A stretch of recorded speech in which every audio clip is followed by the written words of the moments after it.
বিআরটিএকে নিয়ন্ত্রণমূলক সংস্থা নয় বরং সেবামূলক সংস্থায় পরিণত করতে ড্রাইভিং ইনস্টিটিউটের মাধ্যমে লাইসেন্স দেওয়া হবে বলে জানিয়েছেন সড়ক পরিবহন ও সেতু উপদেষ্টা মোহাম্মদ ফাউজুল কবির খান। বুধবার সকালে রাজধানী তেজগাঁয়ে নিরাপদ সড়ক দিবসের আলোচনায় তিনি এ তথ্য জানান।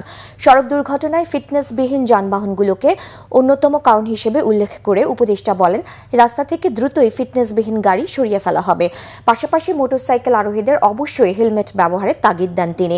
জেলা পর্যায়ে মোটরসাইকেল চালকদের মাঝে 10,000 হেলমেট বিতরণ করা হবে বলেও জানান। সড়ক দুর্ঘটনায় যারা নিহত বা ক্ষতিগ্রস্ত হয় তাদের সহায়তা দিতে বিআরটিএকে নির্দেশনা দেন উপদেষ্টা। পরে বিআরটিএ এদেশে নির্বাচিত 16 জন দক্ষ গাড়ি চালকদের পুরস্কার ও মোটরসাইকেল চালকদের হাতে হেলমেট তুলে দেন আমন্ত্রিত অতিথিরা। আমরা বিআরটিএকে একটা নিয়ন্ত্রণমূলক সংস্থা থেকে এটাকে একটা সেবামূলক সংস্থায় পরিণত করতে চাই।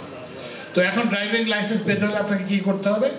আপনি একটা প্রশিক্ষণ নিতে হবে কোনো একটা স্বীকৃত প্রশিক্ষণ কেন্দ্র থেকে। লাইসেন্স পাওয়ার প্রথম পূর্ব শর্ত হচ্ছে যে আপনাকে প্রশিক্ষণ প্রাপ্ত হতে হবে।